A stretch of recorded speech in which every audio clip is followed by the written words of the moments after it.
It's a great pleasure to welcome back to What's Next SolarAfrica Energy, and Brandon Horn is the head of commercial at SolarAfrica Energy. Brandon, how are you doing? Yeah, good. Thanks. And yourself, Aki? Very good, thank you. We're in an interesting phase, aren't we? Just ahead of elections, no load shedding, going from, I don't know what stage we were at to nothing at the moment, but many say that load shedding will be back very shortly after elections, I guess. But at the end of the day, energy is core to everything that we do, right? Businesses need that energy to operate. And of course, energy and electricity plays a major factor in the costing and profitability of a business. And we often hear about the tariffs that are going on and, trying to work out how to work out tariffs. I must tell you, you need a PhD to work out the electricity tariffs in this country, because they've got different tariffs for this hour, that hour, peak load, off load, demand, this, that. And of course, it is the battle of the tariffs. And whether it's power, petrol, rates, taxes, businesses are in a constant battle against tariff increases. And we've seen this over the last few years. They need a surefire way to win the particular fight. So we've seen all the numbers, Brandon. The numbers have been floating around the media, but quickly take us through exactly what the tariff hike situation is in 2024. Where are we? Can you explain it to me so that I can understand it, please? Yeah, sure. So we've seen probably now, maybe it's to get to where we are today, or give you a little bit of history in the past. So we've seen about a 450% increase since 2008.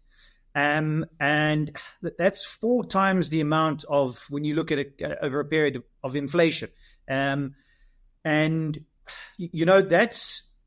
made mention of all these different contributing factors that lead up to where we are today. You've had load shedding, you've got increase in diesel, etc. All of these things are contributing factors to where we are currently in today's present time.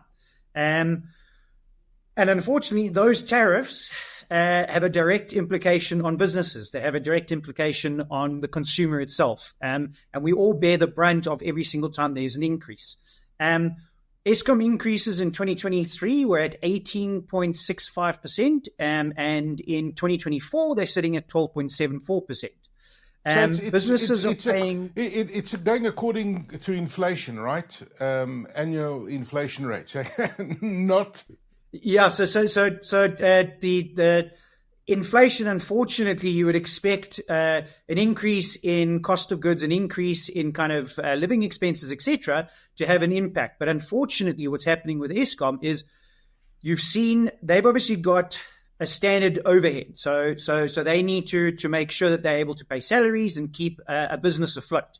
Now, with solar, what you're seeing is behind the meter and IPPs, they're helping the consumer. But in the opposite end, you've got Eskom, who's now got less of a revenue coming in from their side, okay, and still need to make the same margins in terms of profits on their side. So what you are seeing is Eskom is escalating a lot more than what you're seeing inflation. So if you look at it as a direct link to inflation, we're probably 4 times what you've seen inflation increase over the last sort of 10 years or so.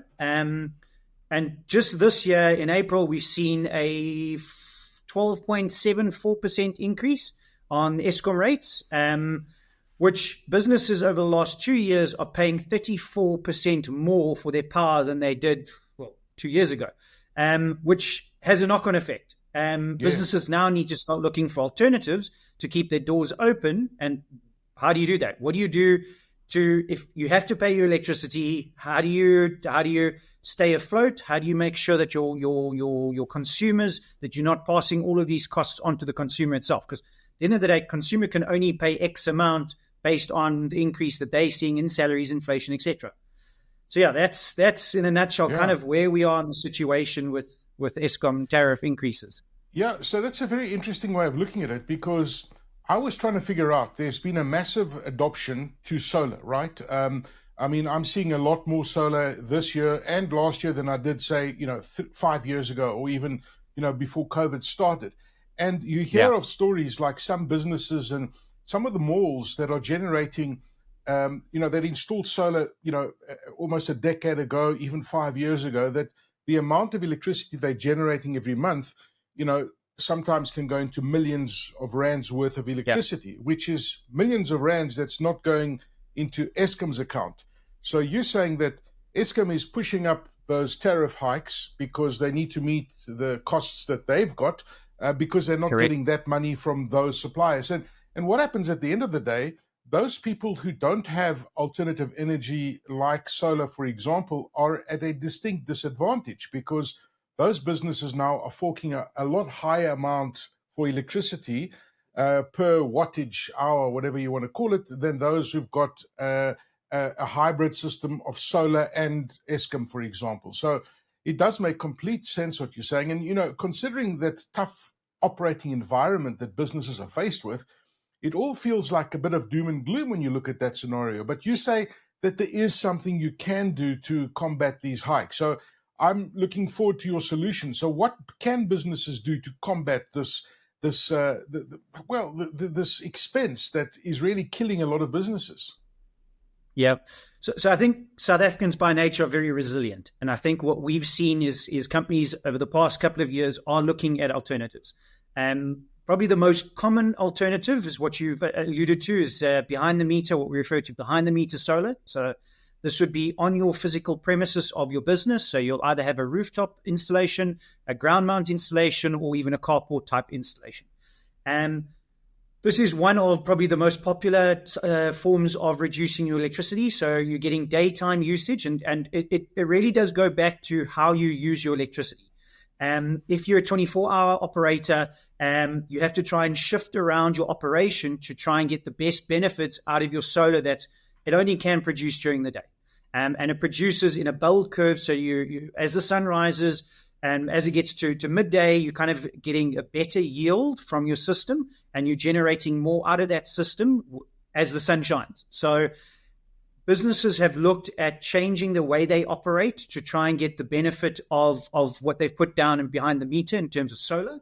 And this has kind of been a gradual approach. I think over the last couple of years, we've seen this increase significantly in the industry. And you made mention of, I think we're currently sitting at about 7 gigawatts of solar or renewable energies, so to speak, that are helping Eskom in that situation. So you mentioned a bit of the elections and why we haven't seen it, etc. But if you dig deeper, it's not necessarily, I know there's a lot of hype around elections, etc. But if you dig a little bit deeper, Eskom's they haven't done anything differently to what they did last year. But last year we had massive amounts of load shedding. This year, it's almost disappeared, and we're probably going to see it fluctuate maybe around stage 2 going forward. But it's because the solar generation itself has alleviated daytime pressure or congestion off of Eskom. So with that said, businesses, the first step is what we refer to as behind the meter solar. Okay. Then you've got other alternatives. Okay. And it's becoming quite a hot word at the moment, which we refer to as wheeling.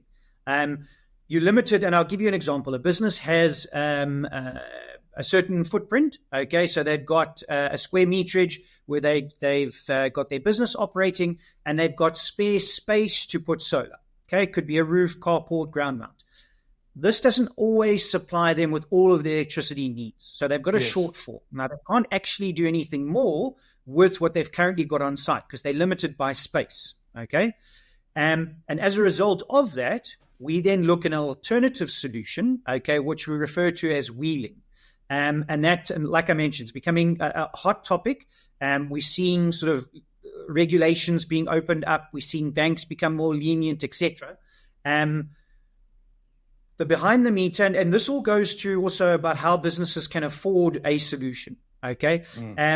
What's been around for quite a while, which is part of that rooftop solar, is a PPA, and a power purchase agreement, where it's a capex free solution where you only pay for an outside, you only pay for the electricity that you use out of the system, so out of the solar system. Okay, which gives you the benefit of cost savings and so forth. Okay, but you're still limited to what you can put down on site. And I think when you start unpacking all of this, customers soon realize, hang on, I've got a space constraint. I need to fix my roof. I need to do EIAs. I need to look at a lot of, I think, knock-on specific to their sites where you've got a roof that you need to fix, you've got ground, you've got EIAs that you need to do on site, which limit or have additional costs. And with wheeling, the nice thing about wheeling is you don't really need to worry about any of that. It's just from a generation site, and we can maybe talk a little bit more about how wheeling works. But wheeling is the next step to, I think, where the market is moving towards. Well, look, that does make a lot of sense because, if you look at some businesses and their power consumption, there is no ways that they could put enough solar panels on their roof to help them, with their power consumption. So that's where wheeling comes in. And we've spoken about wheeling before. Just can you explain to us briefly what wheeling is? Because I remember talking to you about this and I absolutely found it fascinating. So what is wheeling, Brandon? So if you look at the concept, okay, the concept being is a business uses electricity. Okay, right. And that electricity conventionally has always come from Eskom or from your municipality. Okay, now what we've done is SolarAfrica being an IPP, but other IPPs as well, we've got as an independent power producer, we have these solar farms. These solar farms are basically generating masses of amount of renewable energy, and we're busy putting it into the grid. Okay, so how that works is we basically recognize whatever we're producing over a course of a month in different times of use. And you referred to peak, standard, and off-peak earlier. Yes. As we produce that solar energy, it's banked into different times of use. And we recognize that, okay, and we're then able to say, right, on a customer's bill, okay, you also use your electricity in different times of use. And we're able to offset what we produce, okay, versus what the customer's consuming through a transaction on the bill, basically. Okay, so we produce this electricity, we push it into the grid, okay, and then that electricity is recognized. We then, on a financial transaction on the bill, we then recognize and we basically offset a certain amount, okay, on the customer's bill, based on those different times of use, based on the generation site's production in times of use. If I simplify it, and probably the easiest sort of analogy to use is if I had a 100 Rand note. Okay, so I work down in Cape Town, and I was to take that 100 Rand note that I've earned, and I put it into the bank. Okay, that 100 Rand note is recognized within the banking institute, okay, and their infrastructure. Okay, I then physically, I'm not going to use that exact 100 Rand note. I now on holiday and I come up to Joburg. It's an unusual analogy. Normally it's the other way around. I come up to Joburg and I want to use that 100 Rand note. Okay. I'm not using the exact 100 Rand note that I put into the bank, but because I've recognized that transaction, I have in my bank account, I'm recognized that I have a 100 Rand note. Right. And I can withdraw that 100 Rand note in Johannesburg or Bloemfontein, KZN, Free State, wherever it might be, Gauteng, and I can then use that 100 Rand note pretty much anywhere. And that's kind of the principles. Obviously, there's a bit of T's and C's in between, but that's the overarching principles about how wheeling works. Okay. Wheeling, we're also generating a far cheaper form of electricity. So it's generally a lot cheaper than your current time of use electricity charge in terms of kilowatt hours. And I think that's probably the easiest way of explaining how wheeling works. Okay, no, that's a good analogy, and it explains it pretty well. But how does this help a business save money? Okay, so if we look at a couple of different scenarios, and bear in mind, every business their operation runs slightly differently, and it's how they use the electricity versus how we're able to produce the electricity in a given environment. Okay, let me unpack it a little bit more in terms of sort of a savings analogy. Wheeling generally is a lot cheaper than your current electricity usage. Okay, if we take an 8-hour user of electricity, okay, so this is a daytime user of electricity. Okay, right. We could potentially penetrate their bill up to 90% cheaper. Okay, than what they're currently, we could penetrate 90% of their bill with a cheaper electricity charge in terms of kilowatt hours. Okay. And and we could replace that between 70 to 90% of their bill. Okay. If we look at that in terms of a 24-hour user, now a 24-hour user, they're using electricity outside of generally our generation times of use. Okay.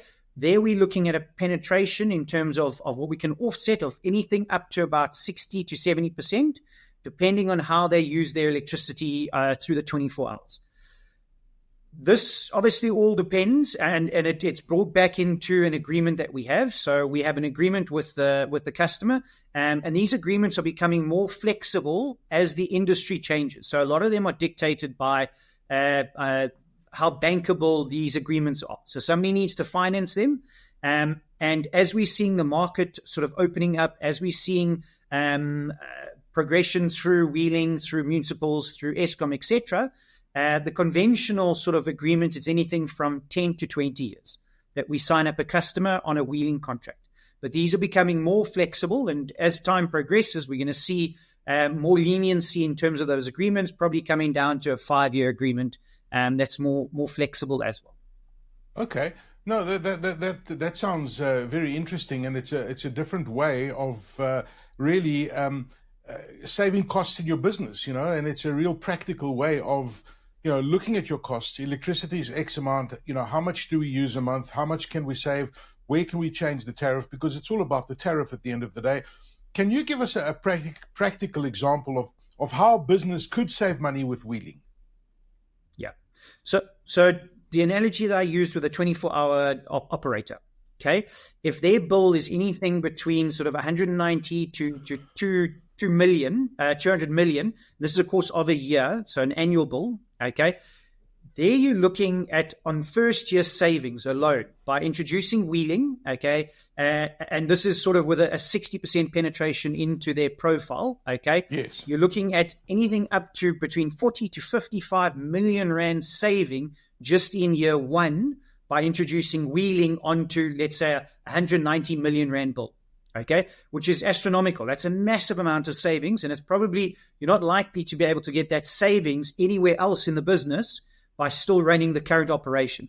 Okay, right. If we unpack that a little bit further and we look at a lifetime value, okay, of what wheeling would enable that company over a period of time, okay, and the terms, obviously there is price implications. So the longer the term, the agreement, the cheaper the price, the shorter the term, the more expensive. So if we look at a 10-year, okay, typical client that's on a 10-year agreement, the lifetime savings that they would get is anything up to about 131 million rand that they would see over that 10-year period, okay?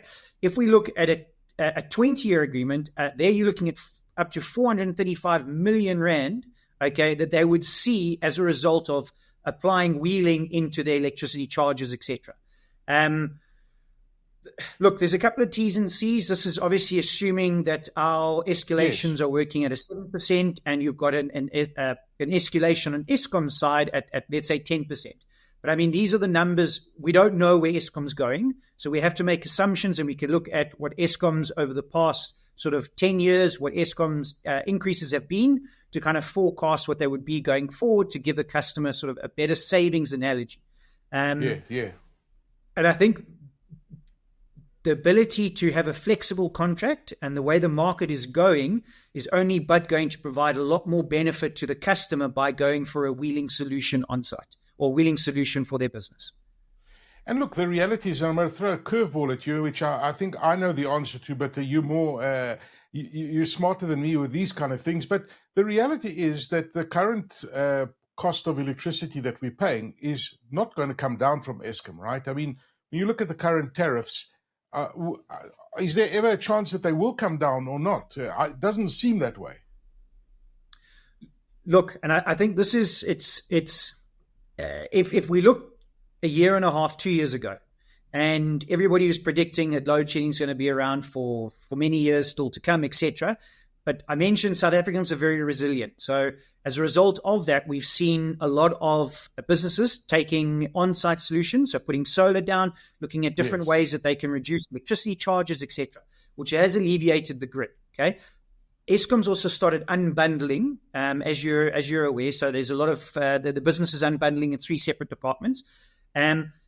How how the next couple of years play out will obviously dictate, I think, from an Eskom stance, how those entities that have been unbundled actually perform.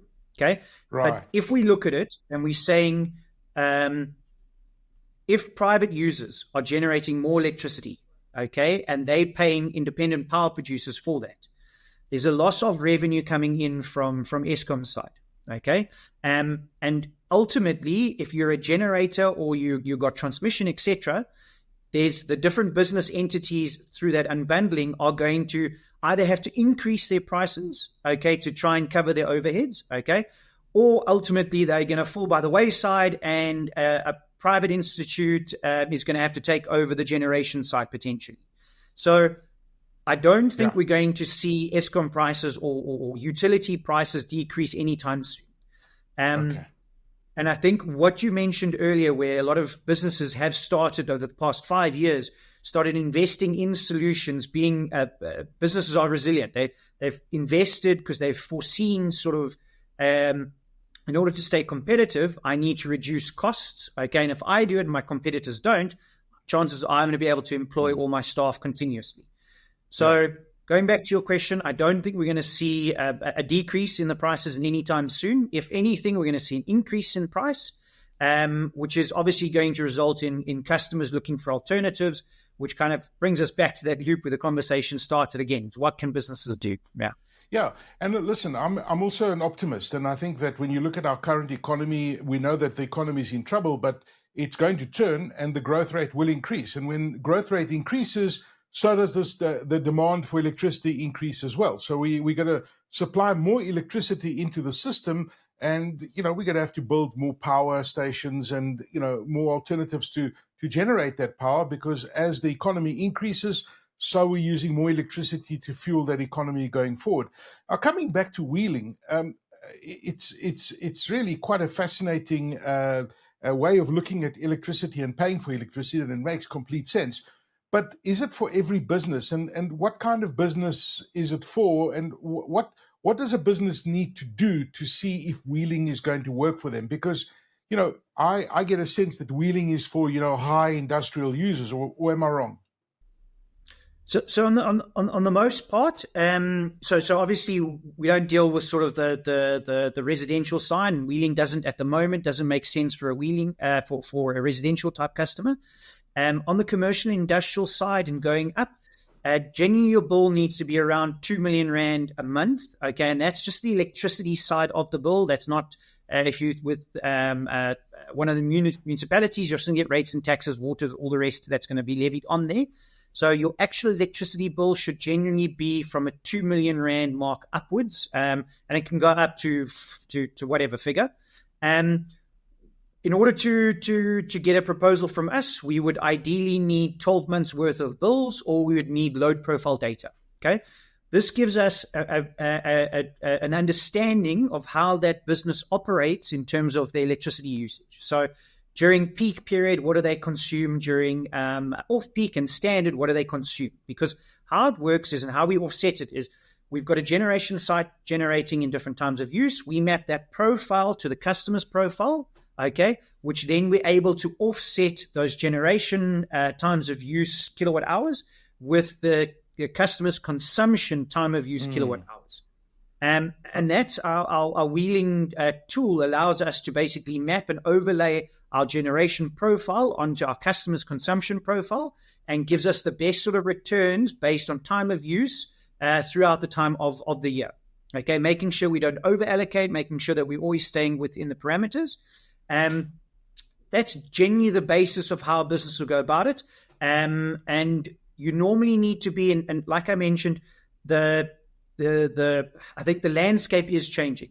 Okay, so what's happening today, you need to be on an MV connection, so a medium voltage connection, okay, and a time of use tariff.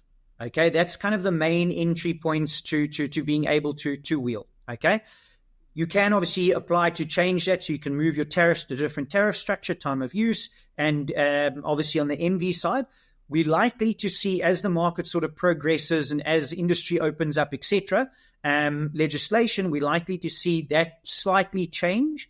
But for the time being, you would ideally need an MV connection and be on a time of use tariff structure. And then that would be your entry point into wheeling. Okay, it's interesting, and I think that businesses that have got that kind of tariff, if your business and you're watching this is using 2 million rand a month or more of electricity, is that your bill every single month? You need to talk to the guys at SolarAfrica Energy. And how does somebody get hold of you guys, Brandon? How does somebody start this conversation with yourselves? So the easiest way is to go to our website, SolarAfrica, so www.solarafrica.co.za. That's probably the easiest way of getting in contact with us. We've got an entry form that's on the website, so you can complete a contact form, and all of our contact details, etc. on there. We've got a team that's available to talk you through the entire wheeling process, give you a better understanding, looking at your utility bills, seeing what's available, what's not available. And I think that the benefit obviously is we've been doing this for quite a long time, so we are quite advanced in the stages of wheeling. We currently are wheeling, so we have the capabilities, the software tools to implement wheeling, as well as the proposal mechanisms to assess your bill, offset it on one of our many generation sites, to see what the best savings is for you based on your consumption profile. Fantastic. Brandon Horn, Head of Commercial at SolarAfrica Energy, thank you for chatting to us about this. And I mean, it's a very, very important topic, and the cost of electricity, and you look at your current tariffs and look at wheeling as an alternative to bringing down the costs. It's a no-brainer to have that conversation with the guys at SolarAfrica Energy. Thank you for your time, Brandon. Thank you very much, Aki.